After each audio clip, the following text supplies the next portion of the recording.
90টা সংস্কার দিলেও আসলে হবে না, এই কথাটাও সত্যি। এই কথাটা সত্যি থাকা সত্ত্বেও আমরা 9টা সংস্কার দিয়েছি, কারণ আমরা মনে করেছি যে প্রথম ধাপে এই 9টা সবচেয়ে বেশি গুরুত্বপূর্ণ। সামনে নির্বাচন, টাইম এবং কি, অবভিয়াসলি আমরা সারাক্ষণ এই চিন্তাগুলো আমাদের সবার আছে, জনগণেরও আছে। আমরা জানি আজকে উপস্থিত গণ্যমান্য ব্যক্তিত্বরা, আমাদের গণ্যমান্য মেহমানরা অনেক ধরনের আলোচনা করেছেন। আমরা সবগুলো কমিশন থেকে দাওয়াত জানিয়েছিলাম। আমি অত্যন্ত আনন্দের সাথে বলতে পারি অ্যাটলিস্ট একটা কমিশন আমাদের দাওয়াতে সাড়া দিয়েছেন। সাড়া অনেকেই দিয়েছিলেন, সবাই বলেছিলেন এখানে উপস্থিত থাকবেন। আলটিমেটলি হয়তো কোনো কারণে থাকতে পারেনি, কিন্তু নির্বাচন আপনার সংস্কার কমিশন থেকে মীর নাদিয়া নিবিন আজকে উপস্থিত হয়েছেন, তার জন্য তাকে ধন্যবাদ। এবং ওই যে এক্সপার্ট ভোটিং, পোস্টাল ভোটিং, এগুলো নিয়ে আপনারা যে আলোচনাগুলো করেছেন, আসলে আমরা এগুলো আমাদের আলোচনায় তুলিনি এবং তোলাটা অত্যন্ত গুরুত্বপূর্ণ। তবে এখানে আমাদের একটা চিন্তা আছে যে গ্লোবাল বেস্ট প্র্যাকটিসেস যা আছে সেটাই যদি আমরা ফলো করি তাহলে উই শুড বি ফাইন। আর উইমেন্স পার্টিসিপেশন বাড়াবার ইন দ্য পলিটিক্যাল এরিনা, এই জায়গাটা আসলে অত্যন্ত গুরুত্বপূর্ণ এবং আমরা মনে করি যে আমাদের সবার তরফ থেকে এটা নিয়ে আরো বেশি চিন্তা করার প্রয়োজন আছে।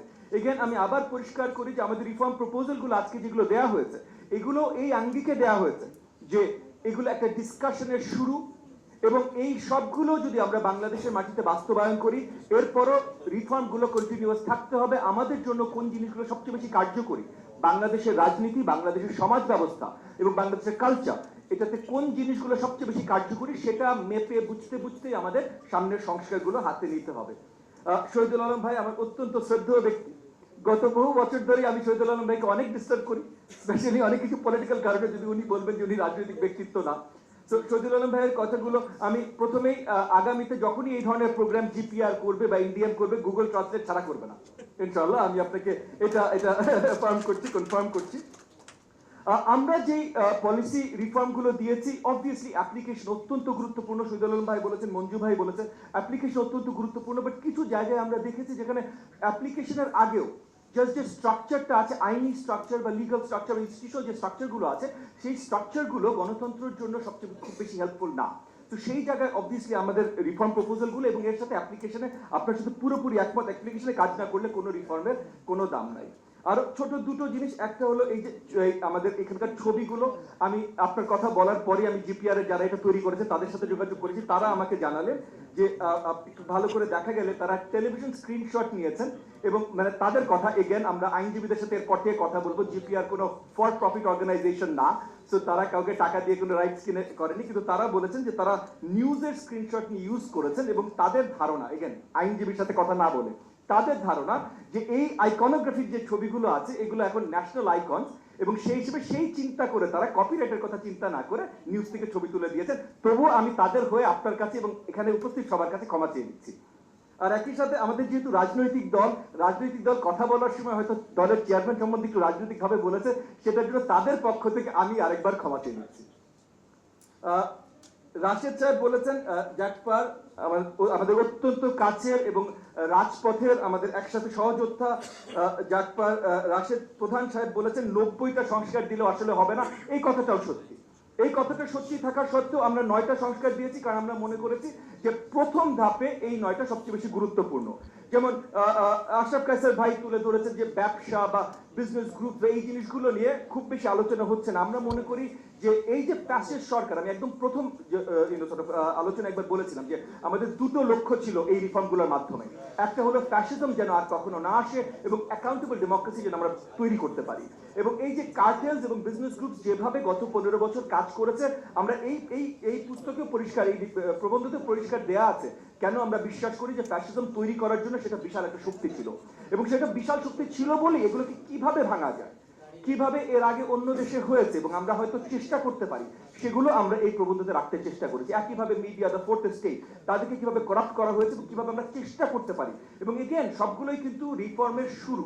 মানে মিডিয়াতে কিভাবে রিফর্ম হবে এটা হয়তো আশরাফ কায়সার ভাই আমাদেরকে অনেক বেটার বলতে পারবেন যে আমাদের জিপিআর এর রিসার্চাররা যা বের করতে পেরেছেন, কিন্তু আলোচনা একটা শুরু তো হতে হবে। তো সেই জায়গা থেকে আমরা এই কাজগুলো করেছি। একই সাথে আশরাফ কায়সার ভাই আপনাকে পরিষ্কার করে জানিয়ে দিচ্ছি, এনডিএম এর কোনো অঙ্গ প্রত্যঙ্গ কখনো ফ্যাসিজম হবে না। আর সিআরআই জিপিএ মানে জিপিআর কখনো সিআরআই হবে।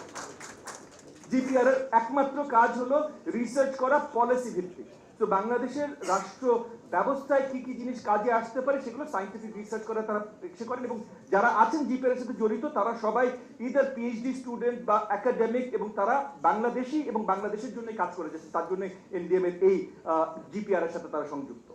একই সাথে আমাদের আরেক রাজপথের সহযোদ্ধা রাশেদ খান, নট মেনন, রাশেদ খান সাহেব কয়েকটা কথা তুলেছে। আমরা আসলে ওনার সাথে একই সাথে বিশ্বাসী যে বাংলাদেশ আওয়ামী লীগ সামনের নির্বাচনে যেন আসতে না পারে এইটা ইনশিওর করা, এটা আমরা পলিটিক্যাল স্টেটমেন্ট বলছি।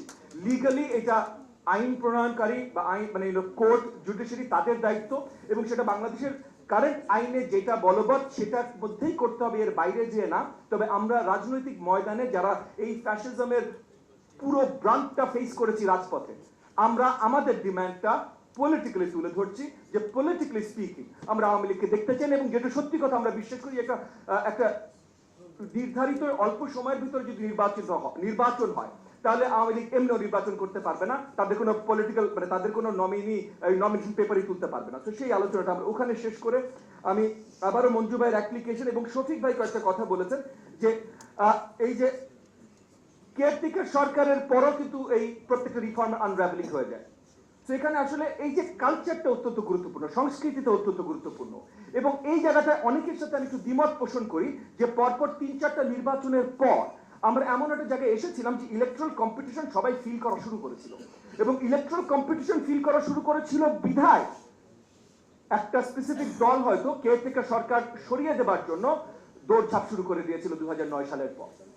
তো ওইটা যদি তারা শুধু সরাতে না পারতো, ওইখানে যদি আমাদের কিছু ইনস্টিটিউশনাল স্ট্রাকচার আরো শক্ত থাকতো, ওখানে যদি আমাদের পলিটিক্যাল ভয়েসেস গুলো আমরা হয়তো আরো শক্তভাবে রেজ করতে পারতাম, পারিনি, অনেক কিছু হয়েছে, সেগুলো নিয়ে আর এখন আলোচনা না, বাট তাহলে হয়তো ইলেকট্রাল কম্পিটিশনটা যদি আমরা ধরে রাখতে পারতাম তাহলে গত 15 বছর এই ঘটনাগুলো ঘটতো না। তো এখন আমরা বিশ্বাস করি অনেক রিফর্ম দরকার, আমি শফিক ভাইয়ের সাথে পুরোপুরি একমত, অ্যাপ্লিকেশন দরকার, সুদুল আলম ভাইয়ের সাথে পুরোপুরি একমত, কিন্তু একই সাথে ইলেকট্রাল কম্পিটিশনটাকে জোরদার ভাবে বাংলাদেশের জমিনে ফেরত আনা সবচেয়ে বেশি প্রয়োজন বলে আমি মনে করি।